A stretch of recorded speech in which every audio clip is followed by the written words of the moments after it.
Hello everyone, my self Sandeep Bishnoi, chartered accountant. आप सबका स्वागत है अपने टीम सीए और वन एग्ज़ाम के ऑनलाइन पोर्टल पर। हम टॉपिक डिस्कस कर रहे थे रूरल डेवलपमेंट यानी ग्रामीण विकास का, और उस टॉपिक को अभी कंक्लूड करते हैं, ख़त्म करते हैं।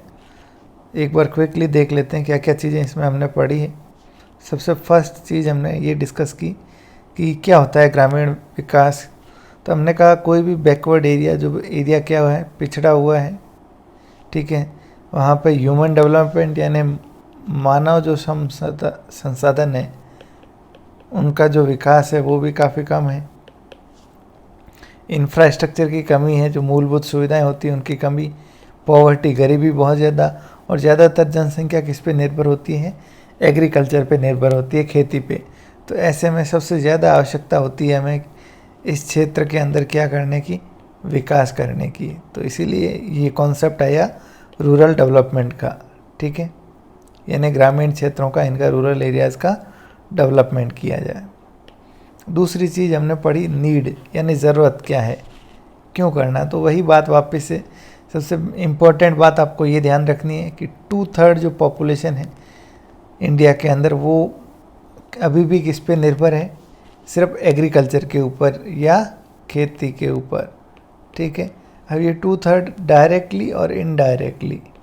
डायरेक्टली इनडायरेक्टली का मतलब, घर में मान लो एक व्यक्ति है जो पूरी तरह किसानी के ऊपर, खेती के ऊपर निर्भर है, उसका बाकी पूरा परिवार उसी से गुजारा करता है, तो बाकी लोग भी इनडायरेक्टली किसके ऊपर निर्भर करते हैं?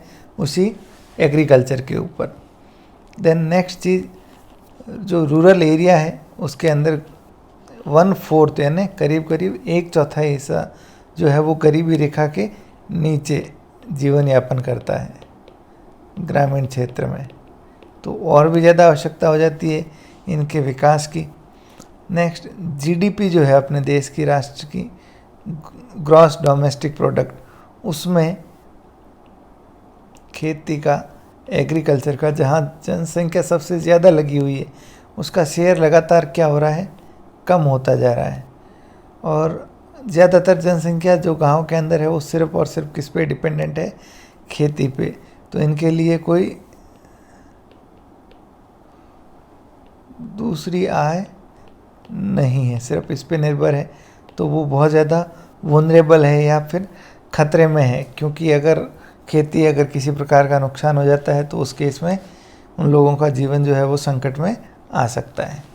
तो ये दो बेसिक बातें पढ़ी। फिर तीसरी चीज़ हमने पढ़ी क्रेडिट, यानी साख। पैसा जो है वो दो पर्पज़ के लिए चाहिए। पैसों की ज़रूरत, नीड, एक तो एग्रीकल्चर के लिए और दूसरा नॉन एग्रीकल्चर पर्पज़ के लिए। यानी एक तो खेती बाड़ी से रिलेटेड, जैसे बीज हो गया, बुआई, कटाई एक्सेट्रा, इस तरह के जितने भी खर्चे। नॉन एग्रीकल्चर में कौन से खर्चे हो गए? शादी है, स्वास्थ्य है, शिक्षा है, और जो ज़रूरतें हैं बेसिक, ये सारी आवश्यकताएं। तो इन दो पर्पज़ के लिए मेनली क्रेडिट की रिक्वायरमेंट होती है। दूसरी चीज़, क्रेडिट के सोर्सेज। सोर्सेज का मतलब कहाँ से पैसा लाया जा सकता है, बताइए कहाँ से ला सकते हैं पैसे। तो हमने इसमें भी अगेन दो सोर्स पढ़े थे। एक तो था नॉन इंस्टीट्यूशनल, यानी गैर संस्थागत,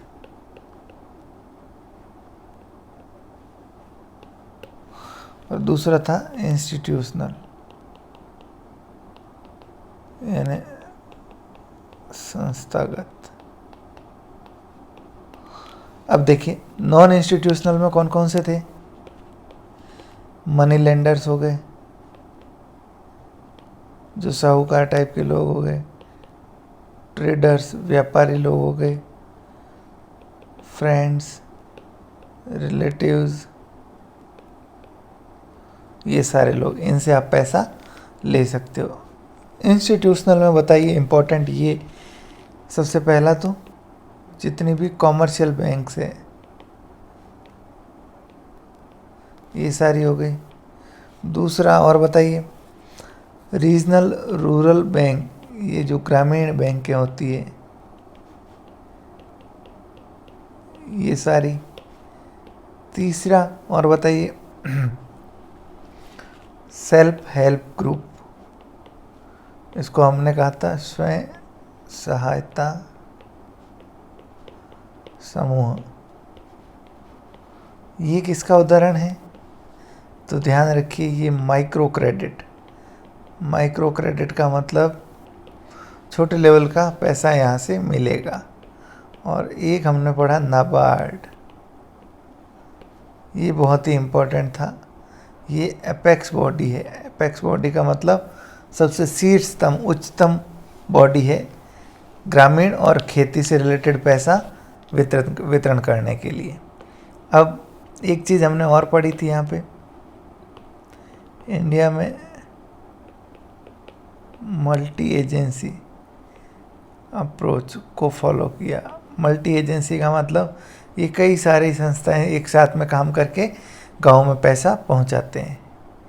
ठीक है, अब एक बात बताइए, ये नीड जो है वो दो पर्पज़ के लिए है, प्लस ये नीड क्यों थी ये भी हमने डिस्कस किया था कि ये ज़रूरत क्यों है। तो इसमें हमने एक तो कहा था लॉन्ग गेस्टेशन पीरियड, मतलब फसल बोने से लेके काटने तक। ठीक है, दूसरा हमने और क्या कहा था, नीड ऑफ कैपिटल, पूंजी की हर जगह आवश्यकता होती है। फिर हमने कहा सब्सिस्टेंस फार्मिंग, ज़्यादातर इसी तरह की फार्मिंग करते हैं, तो ऐसे में फिर और ज़्यादा आवश्यकता हो जाती है।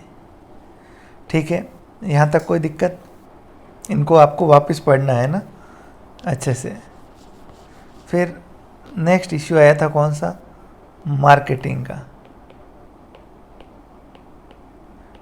किसका? मार्केटिंग का। तो सबसे पहला सवाल तो यही, व्हाट इज़ मार्केटिंग, मार्केटिंग क्या होती है? तो इसमें पहली चीज़ आई हमारे सामने क्या, कलेक्शन, फसल को इकट्ठा करना, मतलब उसको काट के इकट्ठा करना। दूसरी चीज़ उसका स्टोरेज, भाई जब तक बिक नहीं जाता उसको स्टोर करना। उसकी प्रोसेसिंग, अगर उसको थोड़ा बहुत प्रोसेस करना, उसकी grading, A category B category, फिर अगर उसकी कोई पैकिंग करनी है तो वो पैकिंग, और फिर फाइनली सेलिंग, उसको बेचना। तो ये सारी एक्टिविटीज़ किस में आती है? आपकी मार्केटिंग में आती है, विपणन में आती है। अब दूसरा सवाल यहाँ था प्रॉब्लम्स, दिक्कतें क्या है ग्रामीण क्षेत्रों में इससे रिलेटेड। तो सबसे पहले तो हमने कहा प्री इंडिपेंडेंस, आज़ादी से पहले क्या दिक्कत थी, एक तो वेट्स को लेके, दूसरा अकाउंट्स में मैनिपुलेशन होता था, धोखाधड़ी। आज़ादी के बाद हालांकि इसको तो कंट्रोल कर लिया, लेकिन और क्या दिक्कत है बताओ? सबसे इम्पोर्टेंट हमने कहा लैक ऑफ इंफॉर्मेशन, जानकारियों का, सूचनाओं का अभाव। फिर दूसरा हमने कहा था इंफ्रास्ट्रक्चर की कमी, जैसे सड़क हो गई, कोल्ड स्टोरेज हो गया सामान को स्टोर करने के लिए। चौथा और क्या दिक्कत थी बताओ मार्केटिंग के अंदर, और किस तरह की दिक्कत थी? कनेक्टिविटी, गाँवों के अंदर कनेक्टिविटी नहीं है नज़दीकी शहरों से, और तो उनके पास सिर्फ एक सीमित बाज़ार रह जाता है अपना सामान बेचने के लिए।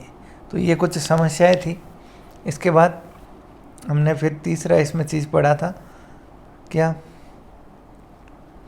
कि कलेक्टिव या जिसको हमने कहा था कोऑपरेटिव, इसमें हमने कहा था साथ मिलकर काम करना। इसका बेस्ट एग्जांपल था एफपीओ, या एग्जांपल के लिए हमने अमूल का एग्जांपल लिया था कि अमूल किस तरीके से दूध इकट्ठा करके सबके बिहाफ पे ये कोऑपरेटिव सोसाइटी काम करती है। तो इससे क्या होता है, एक तो सबसे मेन कलेक्टिव बार्गेनिंग होती है। कलेक्टिव बार्गेनिंग का मतलब ये था सामूहिक सौदेबाजी, मतलब जब सब साथ मिलके डील करेंगे तो जाहिर सी बात है उन्हें अच्छी कीमत मिल पाएगी। ठीक है, फिर हमने कुछ मॉडर्न टेक्निक भी देखी थी बेचने की, जिसमें डायरेक्ट कंज्यूमर को ही माल बेचा जा रहा है, या फूड चेन जो कंपनीज होती है इनके साथ डायरेक्ट क्या करना, कॉन्ट्रैक्ट करना, जिसको कॉन्ट्रैक्ट फार्मिंग कहते हैं। यह हम उत्पादन करेंगे, आप सीधा परचेज कर लो। ठीक है, यहाँ तक कोई इश्यू। ये मार्केटिंग हमने लास्ट पढ़ा था। इसके बाद इस कोऑपरेटिव में भी हमने पढ़ा था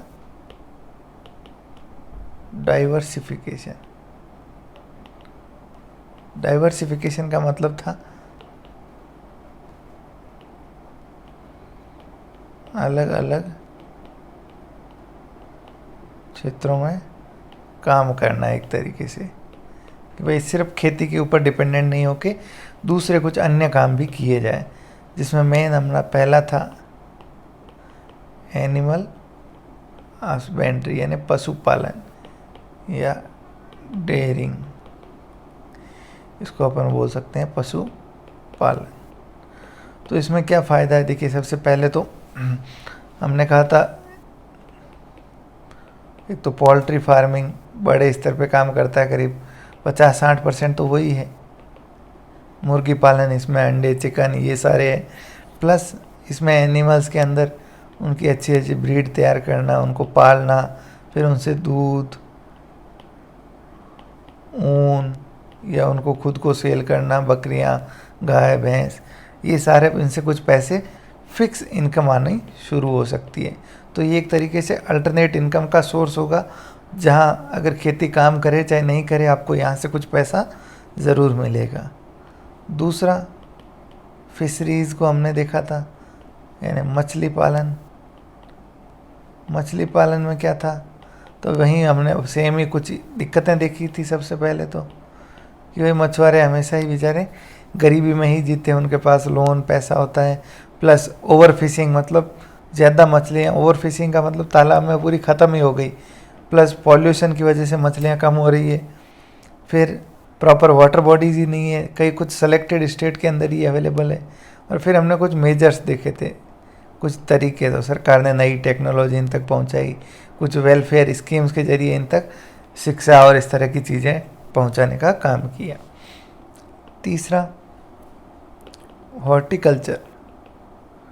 हॉर्टिकल्चर अपने आप में इम्पोर्टेंट था, हमने कहा था सब्जी फल फ्रूट ये, तो ये एक क्या कर सकता है, किसान को बिल्कुल गरीबी से बाहर ला सकता है। कैसे, तो यहाँ से क्या है, बड़ी सारी उसको आय हो सकती है अगर वो बागवानी करता है तो उसके लिए उसको मॉडर्न टेक्निक्स, बीज और ये सारी लेनी पड़ेगी, लेकिन उससे उसकी आय क्या हो सकती है, काफ़ी बढ़ सकती है। तो ये यहाँ तक हमने डिस्कस किया था। इसके बाद अब दो छोटे छोटे और इश्यू हैं। एक तो है अल्टरनेट फार्मिंग। अच्छा, ये डाइवर्सिफिकेशन में ही हमने पढ़ा था, एक तो क्रॉपिंग पैटर्न को चेंज करना। क्रॉपिंग पैटर्न को चेंज करना मतलब फसल बोने का जो चक्र है आपका फिक्स, कि रबी के बाद खरीफ, उसमें फिक्स फसलें, गेहूँ, कभी बाजरा, इस तरीके से उसको क्या करना, बदल देना। एक ही एक उस चक्र में, इसको क्या बोलते हैं, अल्टरनेट फार्मिंग। इसके अलग अलग मेथड्स भी होते हैं, इतना डिटेल में अपना काम का नहीं है। दूसरा हमने फिर कहा ये अदर एरियाज़ में काम करना, जैसे एनिमल हस्बेंड्री, फिशरी, इनमें भी छोटा छोटा काम करना ताकि आपकी साइड से इनकम आना शुरू हो जाए। अब लास्ट टॉपिक बचा है इसके अंदर कौन सा, ऑर्गेनिक फार्मिंग। क्या होता है ऑर्गेनिक फार्मिंग, आप जानते ही हो। ऑर्गेनिक फार्मिंग का मतलब देखिए सिंपल सी बात है, जो अभी नॉर्मल फार्मिंग हो रही है खेती, उसमें क्या होते हैं, फर्टिलाइज़र यूज होते हैं, यानी खाद यूज होती है। ये खाद कौन सी होती है, केमिकल खाद होती है, यूरिया, डीएपी, इस तरह की। तो इनका क्या होता है, बड़ा सारा नुकसान होता है। नुकसान किसको होता है, सबसे पहले तो जो फसल आती है, जो अनाज आता है, उसमें केमिकल होता है, उससे भी कैंसर और इस तरह की भारी बीमारियां हो सकती है। दूसरा, जो ज़मीन है वो धीरे धीरे क्या नहीं रहेगी, उपजाऊ नहीं रहेगी। तीसरा, पानी की अधिक मात्रा में खपत होती है यहाँ पे, तो पानी की कमी, ये भी एक अलग दिक्कत है, ठीक है। तो इसके खूब सारे नुकसान ही नुकसान है जो अभी अपन ट्रेडिशनली जो कर रहे हैं इन खाद बीज के सहारे। तो क्या तरीका निकाला जाए कि ये जो फर्टिलाइजर्स है, जो केमिकल है, स्प्रे और इस तरह के, ये केमिकल का इस्तेमाल पूरी तरीके से क्या कर दिया जाए, बंद कर दिया जाए, और पूरा जैविक तरीके से, कौन से तरीके से, जैविक या ऑर्गेनिक जिसको कहते हैं, ऑर्गेनिक तरीके से फसल तैयार करना। मतलब किसी भी तरह का ये केमिकल खाद इस्तेमाल नहीं करना, बिल्कुल बंद, मतलब थोड़ा बहुत भी नहीं। दूसरा, अगर उनको खाद की ज़रूरत है तो वो लोकली वहाँ पे किसी तरीके से तैयार करना, ऑर्गेनिक तरीके से, गाय के गोबर से, फिर गौमूत्र और उसके अंदर उसको सड़ा के केंचुए डाल के, और इस तरीके से अलग अलग इसमें तरीके होते हैं। इन सब तरीक़ों से क्या करना, खाद तैयार करना। अब इसमें फ़ायदा क्या है, देखिए सबसे पहले उत्पादन, जाहिर सी बात है क्या होगा, यहाँ पे कम होगा। जितना केमिकल डाल के आप करोगे तो वहाँ फसल ज़्यादा होगी, यहाँ पे शुरुआत में कम होगी। लेकिन यहाँ जो पैसा मिलेगा आपको, जो रेट मिलेगी आपको, वो रेट क्या मिलेगी, 100% तक ज़्यादा मिल सकती है। मतलब 100 रुपये में नॉर्मल बिक रहा है तो 200 रुपये में ये ऑर्गेनिक मिलेगा आपको, ठीक है। प्लस इसमें लोकल मार्केट में तो है ही, आप बेच ही सकते हो, एक्सपोर्ट भी कर सकते हो आप, ठीक है। प्लस कुछ सर्टिफाइंग एजेंसी होती है जो क्या कर सकती है, आपको सर्टिफाइड कर सकती है आपके गुड्स को, आपकी फसल को, कि भाई हाँ इन्होंने 100% क्या किया है, ऑर्गेनिकली तैयार किया है। तो ये सारी चीज़ें करके आप क्या कर सकते हो, कहीं ना कहीं सबसे पहली चीज़ तो अपनी जो आय है किसान, उस आय को बढ़ा सकता है। साथ में एनवायरनमेंट को क्या कर सकता है, प्रोटेक्ट कर सकता है, एनवायरनमेंट को बचा सकता है। एनवायरनमेंट कैसे बचेगा, तो जाहिर सी बात है, ज़मीन जो ख़राब हो रही है, बंजर हो रही है, वो बंद हो जाएगी, पानी का सही इस्तेमाल हो जाएगा, जो मानव हम लोग ये ख़राब केमिकल के प्रोडक्ट खाते हैं ये बंद हो जाएगा।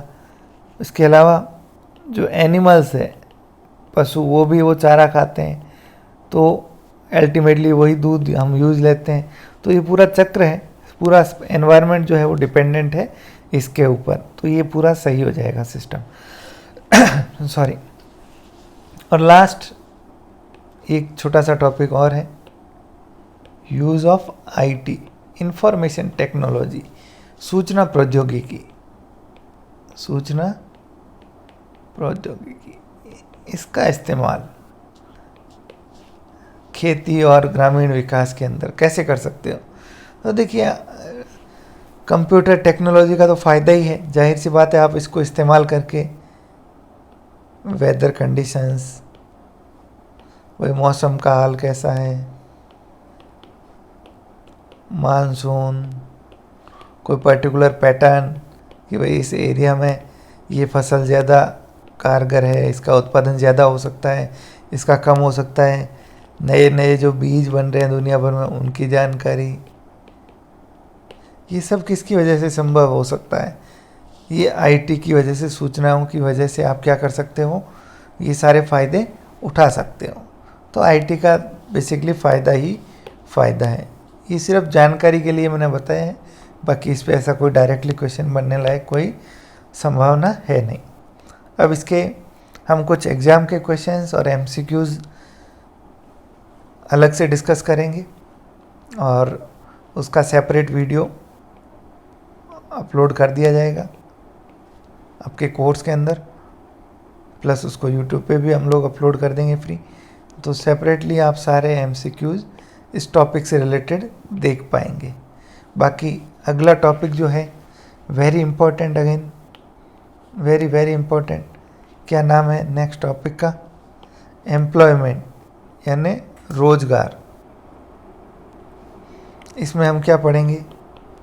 सबसे पहले तो ये रोजगार क्या होता है, कितने टाइप के होते हैं ये रोजगार। सेल्फ एम्प्लॉयड होता है, कहीं बाहर काम करता है। फिर बेरोजगारी क्या होती है, उसके भी अलग अलग टाइप होते हैं। गवर्नमेंट की स्कीम्स बेरोजगारी रोजगार के लिए, और इस तरह की सारी बातें। फिर कुछ ट्रेंड्स देखेंगे, ट्रेंड किस तरीके के, कि भाई कितने फीमेल वर्कर है, कितने मेल वर्कर है, ठीक है, ग्रामीण कितने वर्कर है, शहरी कितने हैं, 1973-74 में कितने थे, अब कितने हैं, सेल्फ एम्प्लॉयड कितने हैं, बेरोजगार कितने हैं, रोजगार कितनों के पास हैं, एजुकेटेड बेरोजगार कितने हैं। तो ये कुछ आंकड़े भी हमें इस चैप्टर के अंदर पढ़ने होंगे। कुल मिला के ये काफ़ी इम्पोर्टेंट चैप्टर है, तो इसको अपन नेक्स्ट लेक्चर के अंदर कवर करेंगे। Thank you very much. तब तक के लिए आप पूरा एक बार रिवीजन कीजिए। ये मैंने जैसा चार्ट बनाया है, मैं उम्मीद करता हूँ आप खुद भी अपना एक ऐसा चार्ट बनाएंगे और पूरा जो चैप्टर है उसका क्या करेंगे, रिवीजन करेंगे। कोशिश की कि मैंने आपको इस चार्ट के माध्यम से एक बार पूरा चैप्टर समराइज़ करवाऊँ। चलिए, थैंक यू वेरी मच, धन्यवाद।